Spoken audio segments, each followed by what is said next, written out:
Être une bonne hôtesse est un véritable art. C'est bien plus que simplement ouvrir la porte de chez soi et accueillir ses invités. Dans cette vidéo, j'ai décidé de sélectionner les sujets les plus importants qui transforment une hôtesse en une hôtesse parfaite.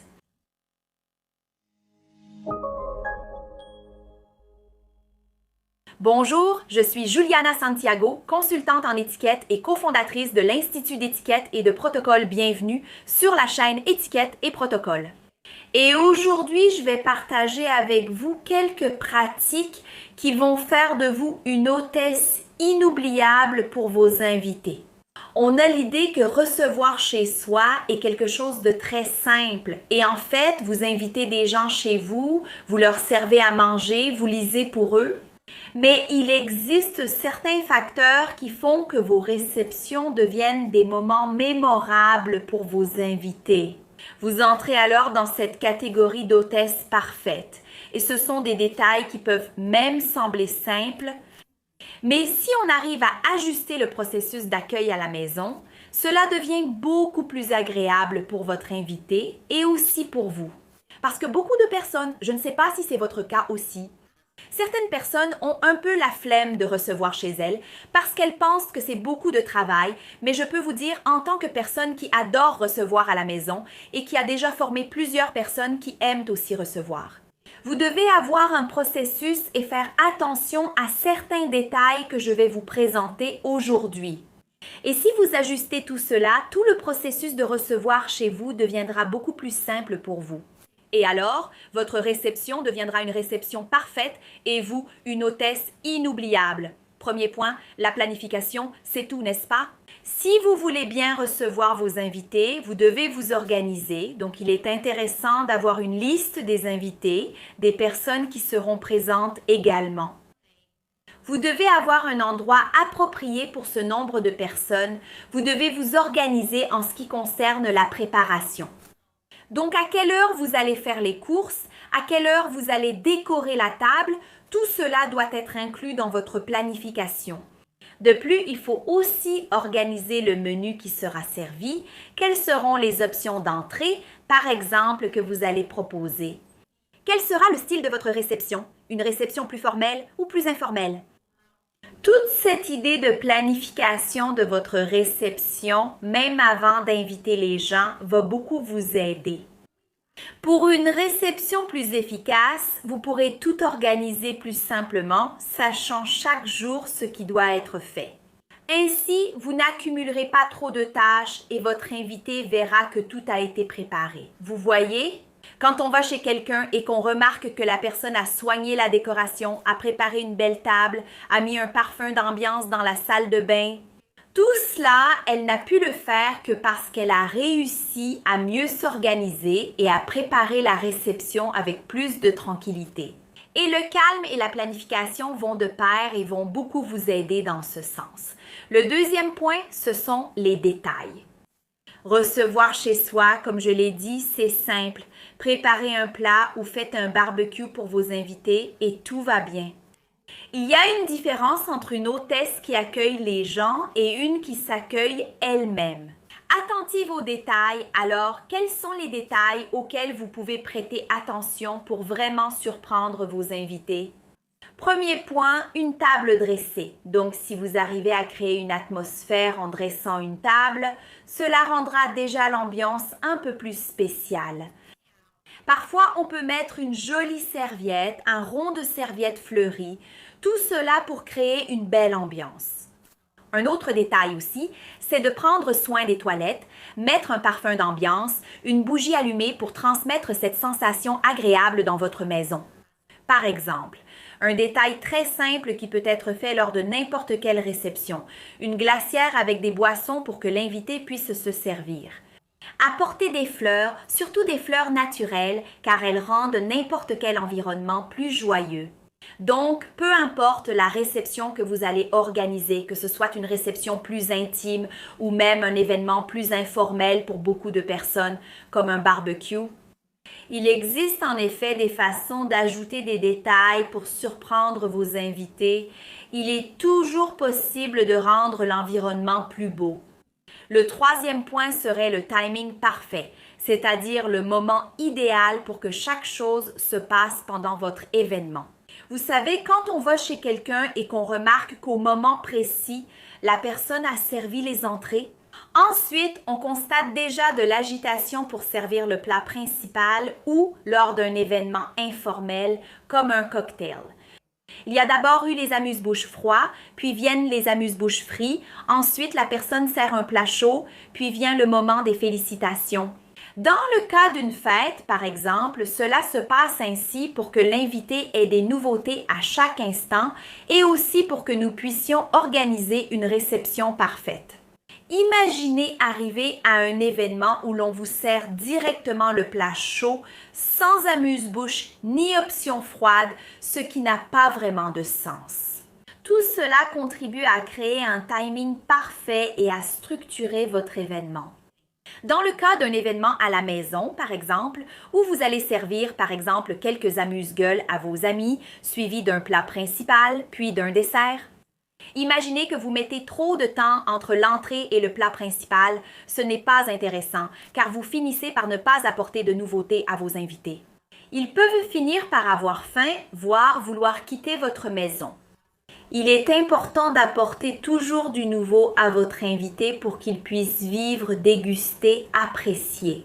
Il est important de penser à ce timing, à l'organisation de l'événement.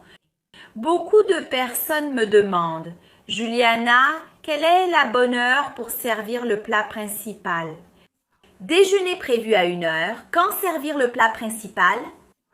Si vous avez fixé 1 heure, il vaudrait mieux que des options d'entrée soient déjà prêtes pour vos invités. Même si certaines personnes arrivent en retard à l'événement, s'il a été programmé pour commencer à 1 heure, il faut commencer la réception à 1 heure de l'après-midi, au moment où vous organisez votre accueil. Entre les entrées et le déjeuner, il est idéal d'observer votre public. Par exemple, s'il s'agit de personnes plus jeunes qui aiment boire un verre de vin ou une bière avant, qui aiment beaucoup discuter. Cet intervalle pourrait être plus long, par exemple attendre 2 heures pour l'arrivée des gens. Vous devrez proposer plus d'options d'entrée, ce qui sera plus intéressant, surtout lors d'une réception avec des personnes âgées, des enfants ou de la famille. Il est donc intéressant d'ajuster ce timing entre 1 à 2 heures après l'heure prévue. Donc, dans ce cas, il n'est pas non plus nécessaire d'avoir beaucoup d'entrées et juste après le plat principal, il faut servir le dessert, tout ce timing-là. Tout cela est organisé à partir de la planification, c'est pourquoi la planification est vraiment le point principal pour commencer votre réception. Pour devenir une hôtesse et abonnée parfaite, like cette vidéo, d'accord? Alors, si tu es une abonnée ou un abonné qui est toujours là mais qui n'est pas encore abonné à la chaîne, qui ne met pas de like sur les vidéos, c'est le moment parfait pour le faire. Alors, abonne-toi ici à la chaîne, aime cette vidéo, partage ce contenu et bien sûr, suis-moi sur les réseaux sociaux pour en voir encore plus. En parlant de comment rendre ta réception inoubliable, créer une atmosphère chaleureuse va aussi faire toute la différence. Comment vas-tu faire? L'éclairage est intéressant, par exemple, ici dans mon salon, j'ai plusieurs éclairages indirects avec des corniches, tu sais, ces lumières qui sortent comme ça derrière les meubles. Quand je reçois des gens chez moi, je tiens à laisser cet éclairage allumé, parce que cela crée une ambiance plus agréable, belle et attrayante.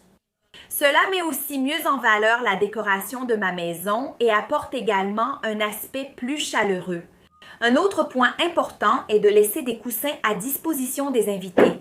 Parfois, vous n'avez pas l'habitude d'utiliser des coussins, mais les gens aiment en mettre dans leur dos. Pour offrir plus de confort, vous pouvez aussi utiliser un spray d'intérieur, des bougies. Tout cela va rendre l'atmosphère de votre maison plus chaleureuse. Et bien sûr, n'est-ce pas? On ne peut pas oublier de dire que pour être une hôtesse parfaite, il faut être présente et souriante, il faut être heureuse. Il n'y a rien de pire que d'aller chez quelqu'un et de se rendre compte que la personne n'est pas intéressée à vivre ce moment. On dirait qu'elle accueille par obligation, tu vois.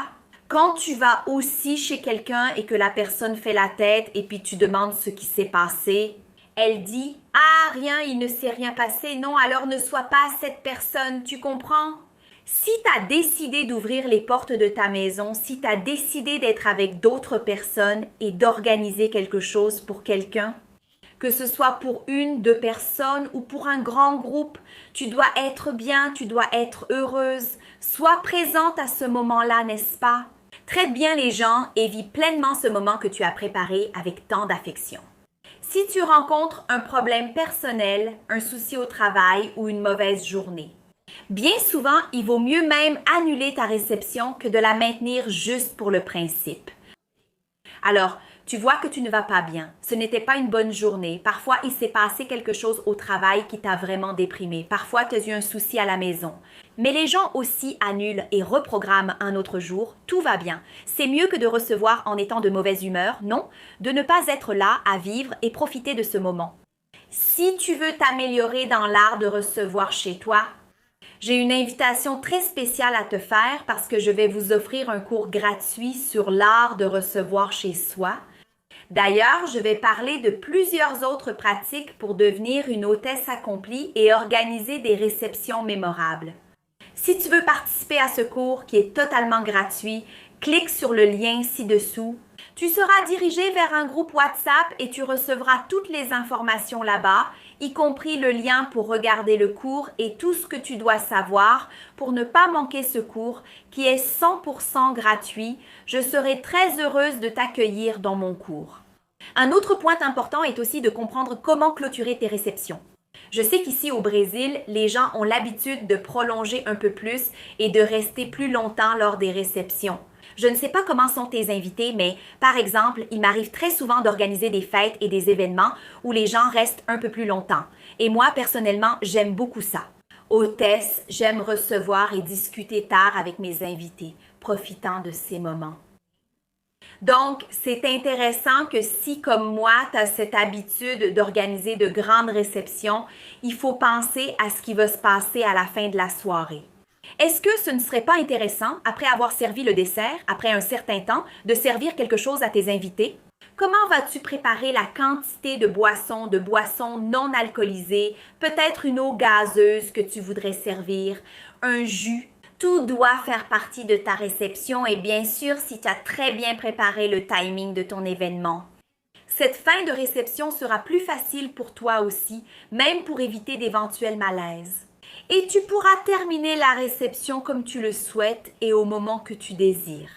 Et d'ailleurs, cette fin de réception peut te faire commettre beaucoup de gaffes. Tu sais, au moment de recevoir chez soi, j'ai déjà fait une vidéo ici où je parle des erreurs terribles à éviter quand on reçoit à la maison, donc je pense que ce serait intéressant pour toi de regarder cette vidéo, surtout si tu ne veux pas te tromper. N'oublie pas qu'on aura aussi un cours sur l'art de recevoir chez soi. Et je compte sur ta présence et ta participation à ce cours gratuit, entièrement en ligne et facile. Pour regarder, il suffit de cliquer sur le lien juste en dessous. Tu recevras toutes les informations sur ton WhatsApp. Je m'arrête ici, merci et à la prochaine vidéo.